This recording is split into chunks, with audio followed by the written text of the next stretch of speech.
Morning. Good to see every one of you here. We're doing a series in the Sermon on the Mount, Matthew chapters 5, 6, and 7. Chapter 5, Jesus is speaking about going beyond the limits, not minimum living, but maximum living. And we're going to continue with that today. Let's pray together.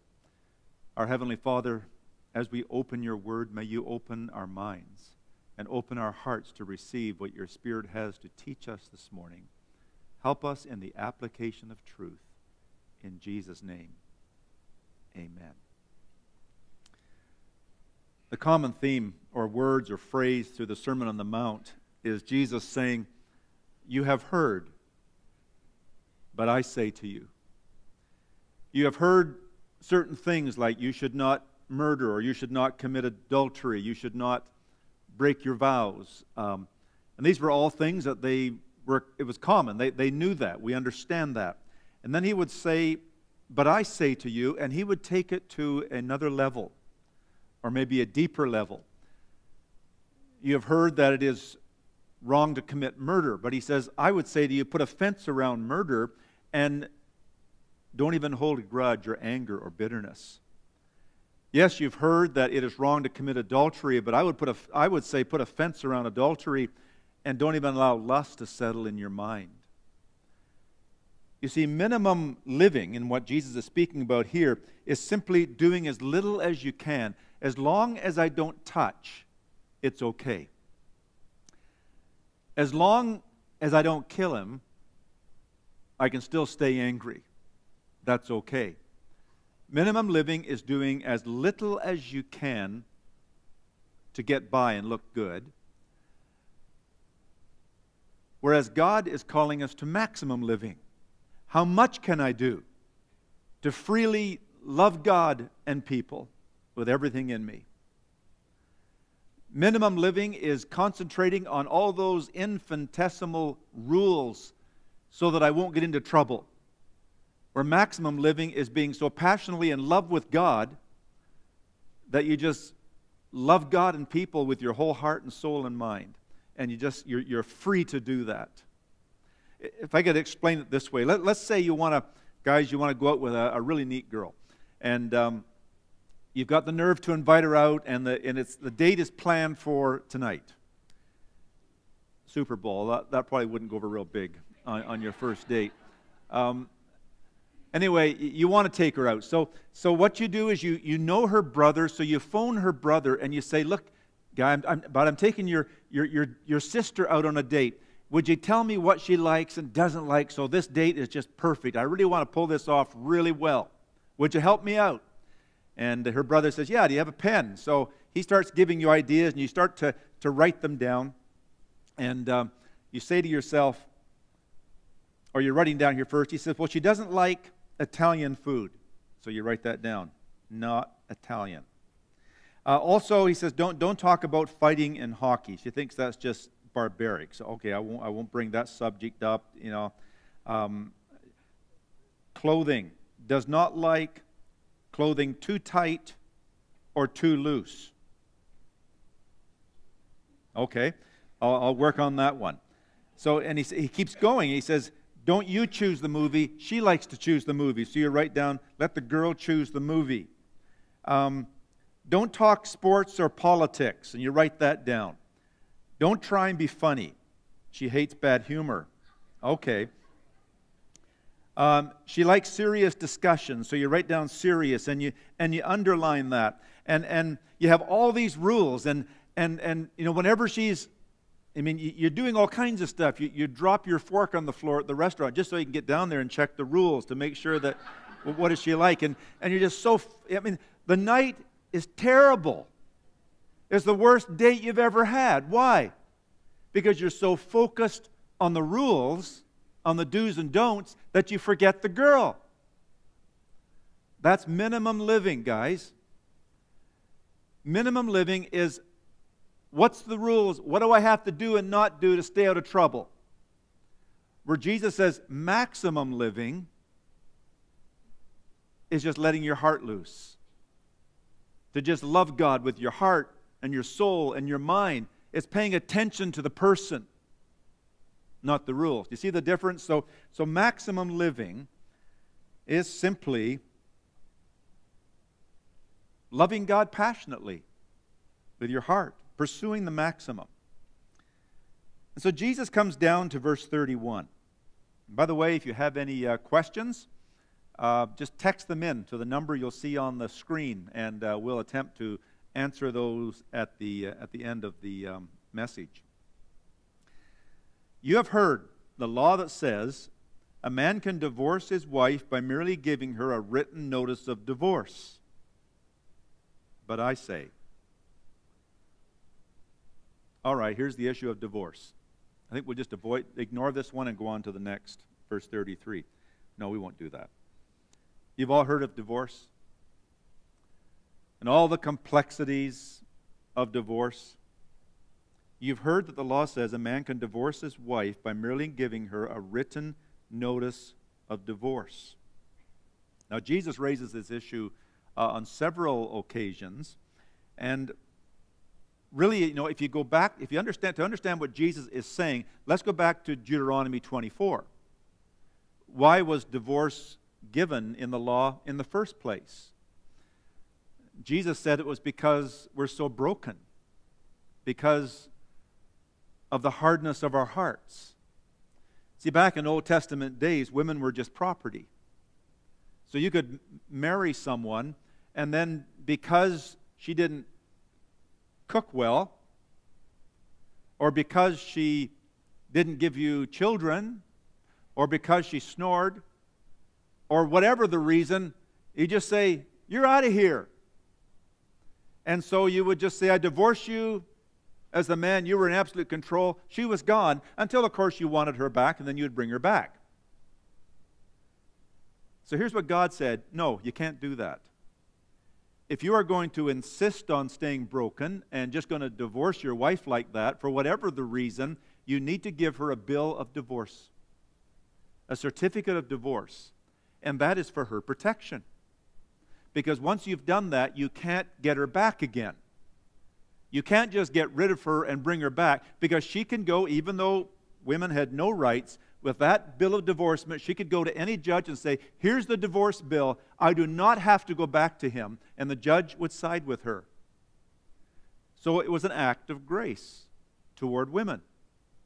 It was an act of protection. But of course, as people, we tend to take that which is there to allow someone from not being too hurt, and we use it to our advantage. So now the idea was, well, all I got to do is get a bill of divorcement and get rid of her. So that's why Jesus says, you've heard the law that says a man can divorce his wife by merely giving her a written notice of divorce. Stress on merely, because that was the attitude. Just go get a divorce document. That's all you have to do. It was still a very light thing. It wasn't the serious thing that Jesus is going to make it here. But I say that a man who divorces his wife, that's for any reason, whether she snores, doesn't cook, doesn't give you children, doesn't bring your slippers to you, for whatever reason, a man who divorces his wife, unless she has been unfaithful, he gives the reason of adultery. And the word adultery here does not just mean an adulterous situation that happens one day or one night, but this is an ongoing adulterous relationship that breaks the marriage, for no marriage has room for three people, and he causes her to commit adultery. In other words, in God's eyes, she's still married to him. She goes off and marries somebody else. Now, in God's eyes, she's married to two people. Adultery. And anyone who marries a divorced woman also commits adultery. And we have to be careful here. I mean, before too many questions come in about, what about this and what about that and all the different scenarios and the complexities around divorce.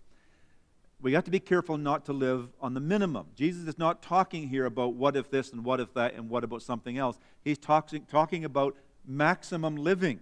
He's attacking men who abuse the marriage contract by using the divorce certificate to get rid of their wives.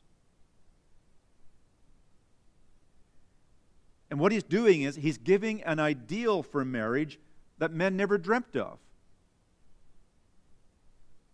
He's saying, honor your marriage vows. You can't just get rid of your wife for any reason. You can't just divorce her. He says, except for this one thing, which was bringing the level from way down here to up so high that they're looking at him and thinking. In fact, his disciples, at a later time in Matthew 19, Jesus said this, and they said, then nobody should get married. That's quite a response, eh? Sounds very Canadian, doesn't it? Eh? They would respond by saying, that's just too hard. The level of commitment is far too much. And Jesus is saying, yes, but that's where God established the level of commitment.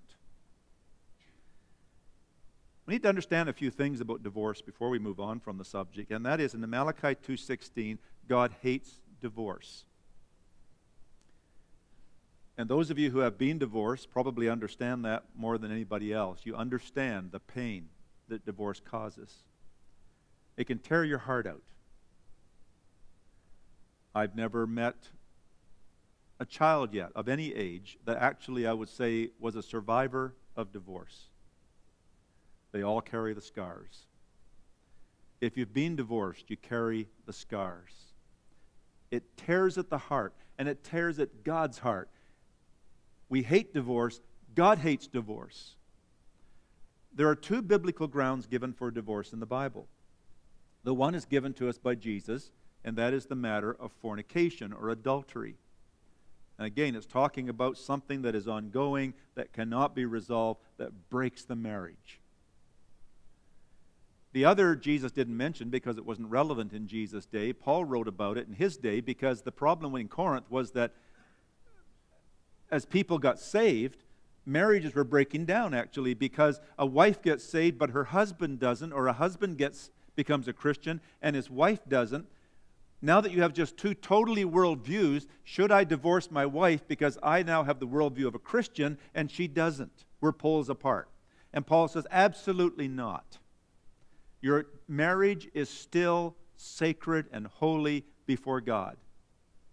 However, Paul says, if your spouse divorces you because you've become a Christian, and he or she say, I want nothing to do with you because of your faith, then he says, don't fight it.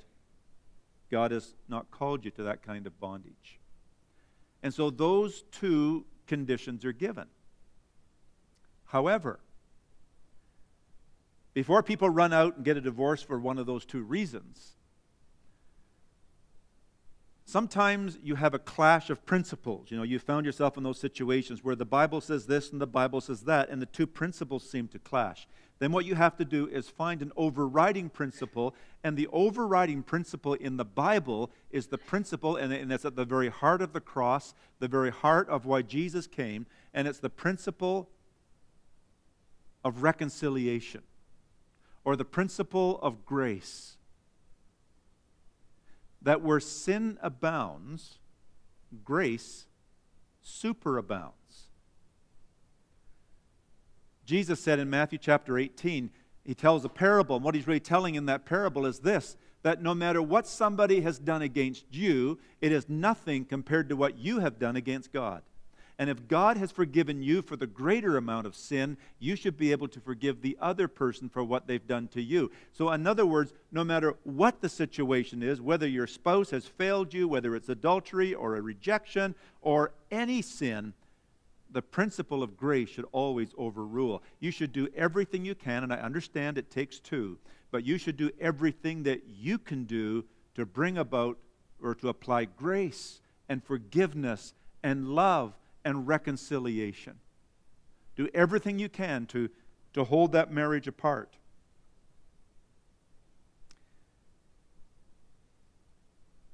So minimum living. Minimum living is really sort of like saying here, oh, my wife has done this or she's done that, and now I've gone to the divorce courts and I have, let's say it's adultery. You know, you find one of the biblical reasons, you say, I have a legally approved, Bible approved certificate of divorce. She's gone. That's minimal living.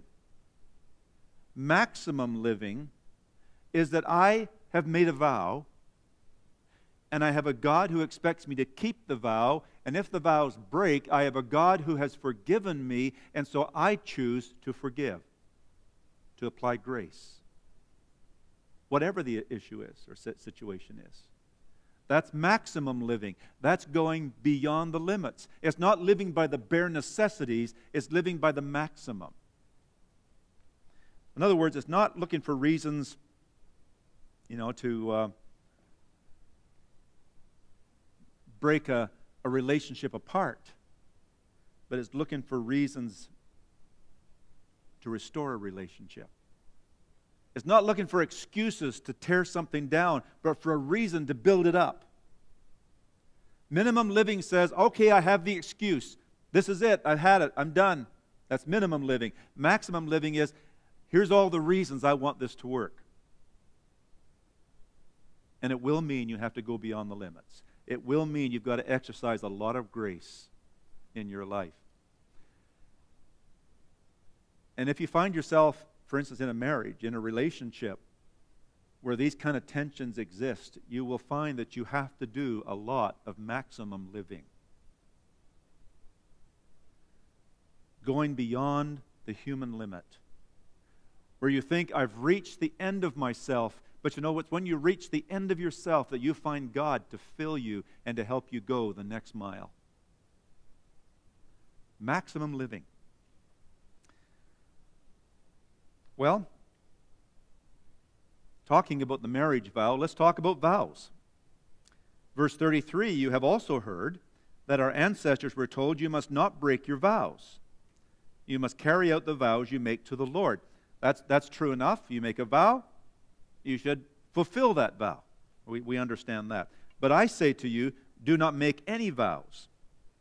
Now, before we take that at face value, we've got to understand the context and read the whole passage to understand what Jesus is really saying here, because he's not saying, I think, here that you shouldn't ever make a vow. So what is he saying when he says, do not make any vows?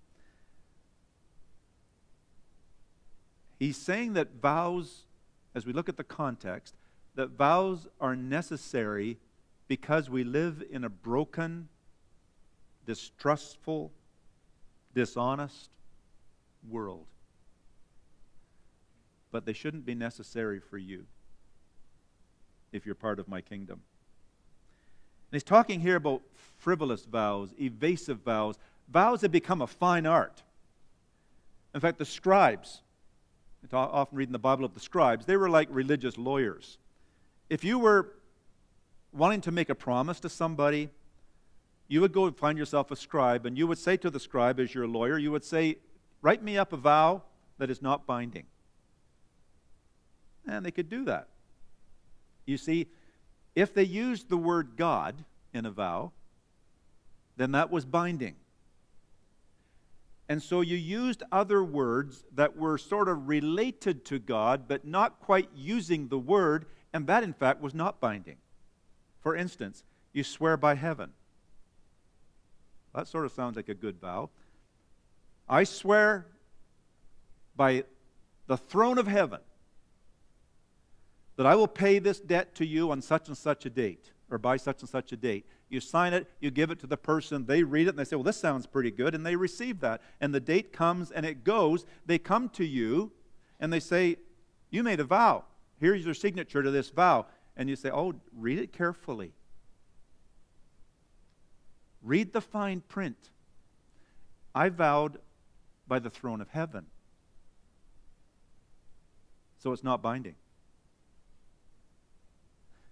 And the other person says, well, that's not right. And they take it down to their scribe to check it out. And their lawyer checks it, and he says, yeah, I'm sorry. They got you on this one. You say, but it's a vow. It's a promise by the throne of heaven. He says, but I don't see the word God in here anywhere. It was a fine art. Jesus says here, I say to you, don't make any vows. Do not say, goes on to explain what he means. Do not say by heaven. Because heaven is God's throne. You can't get out of that one, Jesus says, in my kingdom, because that's where God's throne is. That's related to God. Do not say by earth, because the earth is its footstool. If you make a vow and say it, that, as strong and solid as the earth is, so strong and solid is my vow to you. I just don't intend to keep it, because God's not in there. Jesus says that the earth is God's footstool. You can't squeeze out of that one. And do not say by Jerusalem, for Jerusalem is the city of the great king. Even if you swear by this great city, Jerusalem, that's God's city. So you can't squeeze out of this, says Jesus. Do not even say by my head, for you can't turn one hair white or black. To swear by your head is binding in Jesus' mind, because the head was created by God, and you can't even, it takes God to turn the hair gray or to give you black hair, whatever color hair you have. God is in control of your head. So you can't keep God out of anything. All vows and all promises are made in His presence, before Him. And so I don't think he's prohibiting oaths. I mean, in fact, when Jesus stood before the high priest, Caiaphas, he wouldn't say anything. And do you recall what the high priest said? He says, I adjure you, that's putting someone under oath, by the living God, tell me who you are. And Jesus answered. He was under oath. He accepted that. And he said, I am. And the high priest went nuts. But Jesus felt constrained to answer because he was under oath.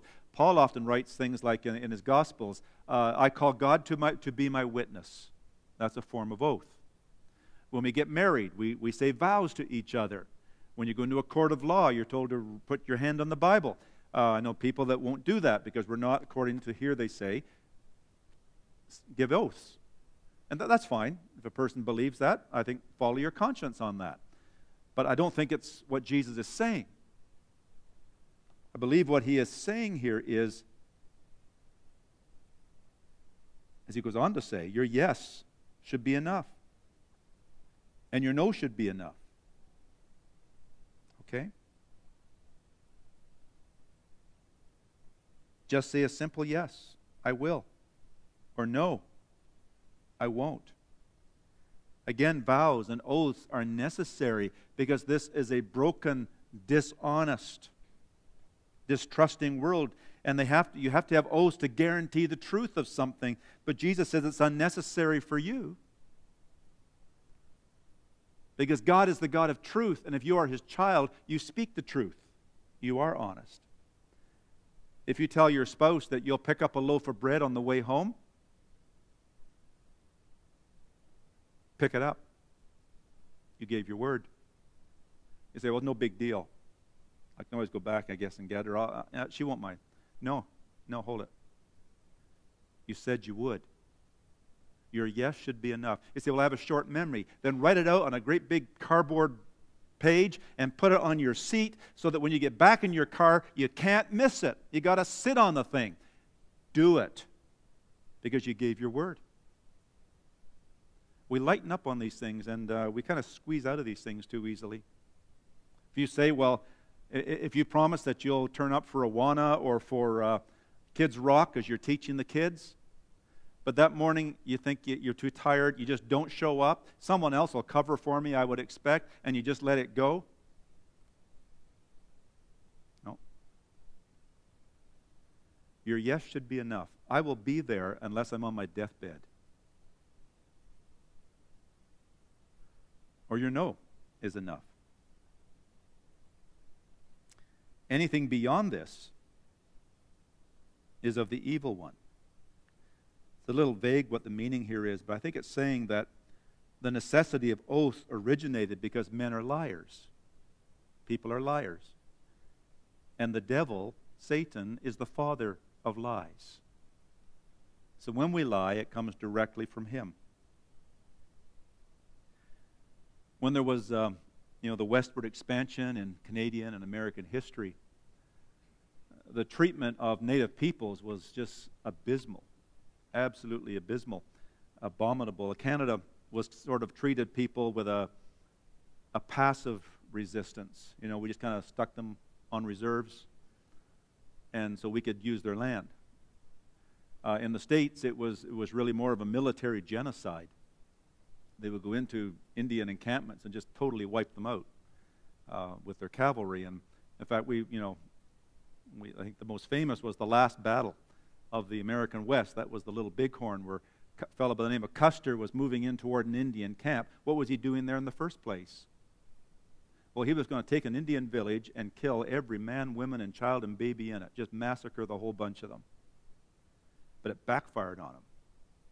He met his match, in fact, much more than his match, and they massacred him. But the problem was that treaties were being signed and Indians were being placed on reserves, but then when gold was found on that reserve, or grazing land was there, or good farmland that could be rich and settled, the treaty would be changed. That's why Chief spoke of speaking with a forked tongue. You say what you don't mean. We can't trust your word. And they couldn't. And as Indian peoples, as native peoples were being denigrated and defranchised and eradicated, somebody should have stood up and said, "Gentlemen, we have a treaty." And nobody would. Nobody of significance. And because they became so defranchised, we have this huge problem today with native peoples on reserves. And it gets back to this issue of not respecting our word, of saying something and not keeping your word. We are guilty as a nation of that. But how often we are guilty as individuals about that. We say we'll do something and we don't, whether we have an intention to do it or not an intention to do it. A simple, you don't need to make a vow, Jesus says. A simple yes should be adequate. A simple no. When you give your word, keep it. When you make a commitment, honor it. When you take on an obligation, fulfill it. And I can't help but think that if we as people belonging to the kingdom of God could be more trusted in our business, more trusted in the marketplace, as people of honesty and truth, that more people might believe us when we tell them about Jesus. Are there any questions at all from this message? Any from the back? As a Christian, what steps do we have to take when one person in the marriage wants to keep the marriage, but the second, not a believer, is not willing to restore it? Well, again, here's the problem of faith. Let me read it again just to make sure I have it right. As a Christian, what steps do we have to take when one person in the marriage wants to keep the marriage, but the second, not a believer, is not willing to restore it? There you have a biblical grounds for divorce, but again, you have to apply the greater overruling principle, which is what? Grace. You show all the grace. That's the step, really the only step you have to take. You apply grace, you apply love to every situation. You tell that person how much you want to be in the marriage, how much you want their heart, how much they have your heart. You do everything to restore that marriage. Period. I would advise that you not be the one that says, "Okay, I'll go get a divorce paper," and you go down and get the divorce and get them to sign it. However, if it gets to a point where they push for the divorce and you have biblical grounds, then that's where the Bible says you are free to sign it. God recognizes the impossibility of that situation, but the unbeliever should force your hand.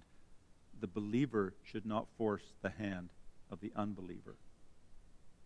Does that answer the question? So the main step is applying the law of grace, the principle of grace, to that situation. That is your mission field.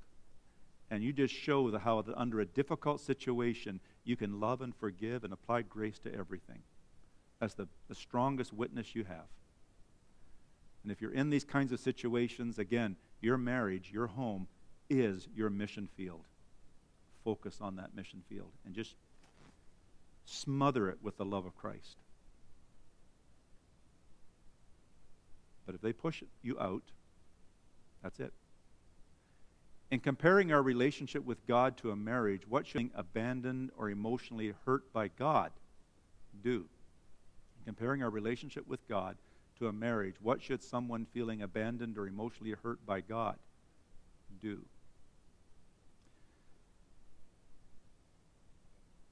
That's a tough one. Because there are times in our life when we do hit the desert in our life where we just feel totally abandoned by God. And there's some great people in the Bible who felt that way. David, many times in the Psalm, says, I talk to God, I want God, but he's deserted me. Jeremiah was the same. He said the same words. Job said the same words. So if you're ever feeling this way, you're in good company. You're right up there with David and Job and Jeremiah. Because there are times, if we're honest, when we do feel abandoned by God. Bad things happen to good people, things that we can't explain, that we don't understand. And you pray and you pray about something and your prayer doesn't get answered. The very opposite happens. It seems like, as David put it, that the unrighteous flourish and the righteous, die off. And there's times when we really feel hurt and abandoned by God. The key, I think, first of all, is to admit it. To be authentic with God. And to tell him exactly what you're feeling. Another key is to stay in the Bible. That is the first thing you'll want to let go. God's love letter, just let it go. But you need to go back to that and keep reading it. And realize that when you feel this way, God understands. He allows you to feel this way. He wants you to speak to him this way. He wants you to be honest with him. But even when you feel he's not there, to understand by faith, it's an act of faith, that he is there and does love you. That's where faith kicks in. Faith is only relevant in the dark. When you think God loves you and everything's going your way and it's broad daylight and you can see what's going to happen, you don't walk by faith, you walk by sight. It's in the times when you feel abandoned by God, when you feel hurt by God, when you don't understand, it's dark and you can't see your way. That's where faith is relevant. And so God will often allow us to go through these times just to strengthen our faith and to strengthen the bond that we have with him. So it's really not a bad time, even though it feels bad. It's a good time. Okay? And stay in the Word. Stay reading what God has to say to you so that you really understand. Even when you can't accept it emotionally, by faith you accept it and you understand it. So I think those two steps are very, very important. Anything else? Why did people get married if they were just going to divorce because they couldn't cook? Why get married if you're going to get rid of her in the end? Well, in those days, it was a very male-dominated society. Women were like slaves. Children were as well. And so you might think that you like this girl, and you might get married for other reasons. You like her, but maybe you don't like her. It's you marry her because of the family you're marrying into. Like maybe her dad is the mayor of the town. That's going to help you out in your business. So there were other motives, wrong motives, for marrying a girl. And girls were so you could dispose of them so easily, there was no great threat in marrying her in the first place. So if I could marry her and do better in my business because of it, or if I see in their family that, boy, her mother gave her dad 10 good, strong sons, which was important for running my farm, and yet she can't give me any children, even though I thought she would, I have no more interest in her. So there were lots of wrong reasons for marrying somebody, and therefore lots of wrong reasons for not wanting her. Women were disposable, and that's why God said, no, they're not.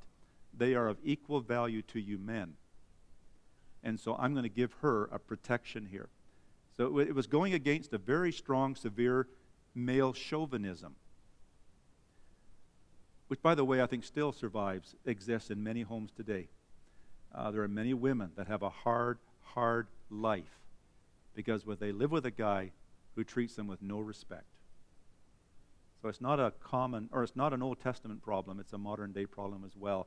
And as men, we have to realize that if you're going to marry someone, God says, here's the rule. And this was given at a time in the New Testament when women had no rights, that you love her enough that you would die for her. That was total revolutionary talk. So men, if you're going to marry somebody, you love her enough that you would die for her.